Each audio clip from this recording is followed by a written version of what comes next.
ভারতীয় জনতা পার্টি এই নির্বাচন ঘোষণা হওয়ার আগে থেকেই যে আপনি জানেন যে ত্রিপুরা রাজ্যের মধ্যে সন্ত্রাস এবং মানুষের অধিকার কেড়ে নেওয়া এটা তো চলছেই। তো নির্বাচন ঘোষণা হওয়ার দিন থেকে তাদের এই তৎপরতা তারা আরও বাড়িয়েছে। তার সাথে পাল্লা দিয়ে হলো পুলিশ প্রশাসনের নির্লিপ্ততা। বলা যেতে পারে যে ভারতীয় জনতা পার্টি তাদের কাছে প্রায় দাসত্ব করার মতো ভূমিকা পালন করছে।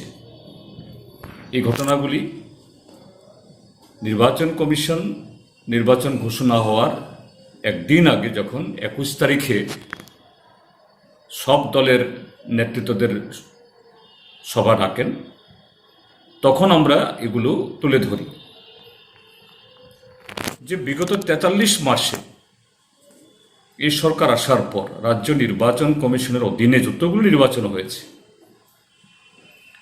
কি পঞ্চায়েতের সাধারণ নির্বাচন, কি এডিসি নির্বাচন বা আগের যে সমস্ত উপনির্বাচন, সবগুলোই প্রহসনে পরিণত হয়েছে। নির্বাচন কমিশন তার সাংবিধানিক দায়িত্ব পালনে চূড়ান্তভাবে ব্যর্থ হয়েছে। বলা যেতে পারে তারা তাদের দায়িত্ব পালনের চেষ্টাই করেননি। তদনুরূপ পুলিশ। এরকম পরিস্থিতিতে নির্বাচন ঘোষণা হলো। 27 তারিখে নির্বাচনের বিজ্ঞপ্তি জারি হলো, সেদিন থেকে নমিনেশন। এই 27 তারিখ থেকে এই সন্ত্রাস তথা আক্রমণের মাত্রা নানা কায়দায় নানাভাবে বিভিন্ন জায়গাতে তারা শুরু করেছে এবং তার জন্য 60টা নগর এলাকাতে শুধু আমরা বামপন্থীরা না, অন্যান্য দলও তারা তাদের প্রার্থী পদ জমা দিতে পারেননি। বাকি 13টা যে নগরে আমরা সহ অন্যরাও প্রার্থী দিয়েছে, কিন্তু সেসব জায়গায় এখন চলছে জবরদস্তি করে আমাদের প্রার্থীদেরকে তোমাদের মনোনয়নপত্র উঠিয়ে নাও,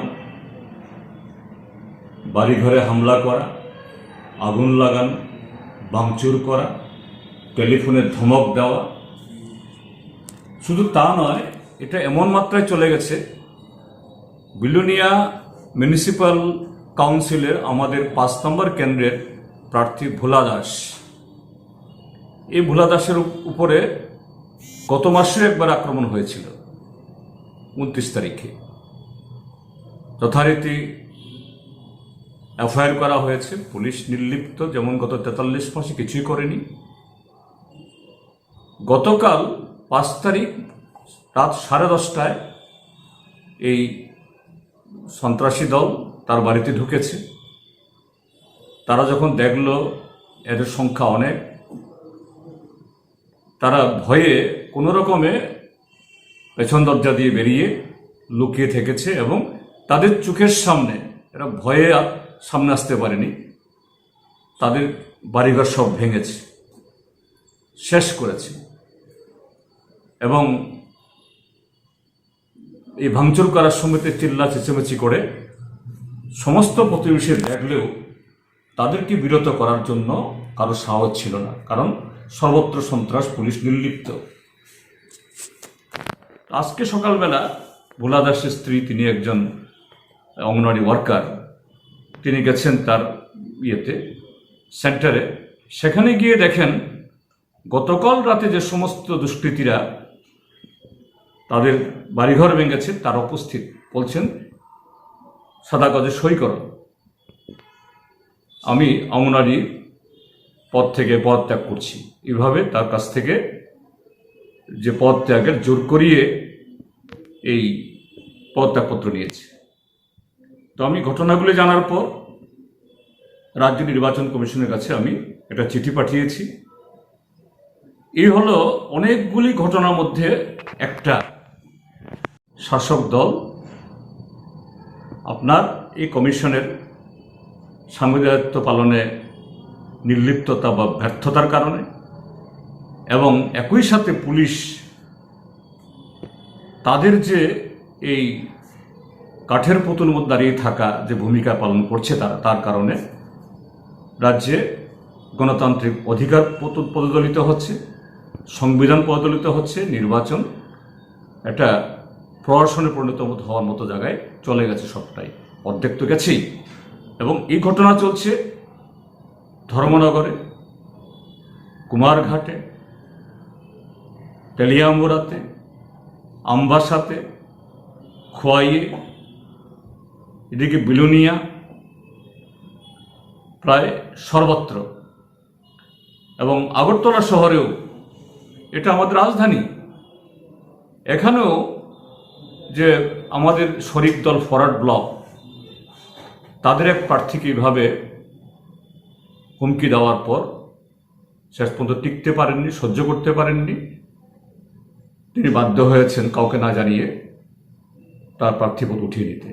তো আমি চিঠি লিখেছি নির্বাচন কমিশনের কাছে যে আপনি শুধু ব্যক্তি না, একটা সাংবিধানিক চেয়ারে বসে আছেন, আপনি দায়িত্ব পালন করুন।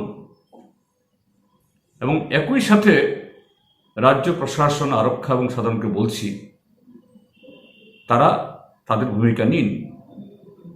এবং শাসক দলের কাছে আহ্বান জানাচ্ছি, এইভাবে গণতন্ত্র হত্যা করে আপনাদের জনবিচ্ছিন্নতা আপনারা ডাকতে পারবেন না।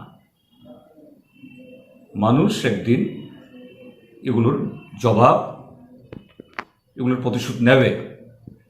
আমি রাজ্যের সমস্ত গণতন্ত্রপ্রিয়, সমস্ত শান্তিপ্রিয় মানুষের কাছে আহ্বান জানাবো, বিজেপি দলের এই স্বৈরাচার সন্ত্রাসের বিরুদ্ধে রুখে দাঁড়ান, নতুবা ত্রিপুরা এমনিতেই ধ্বংস হয়েছে।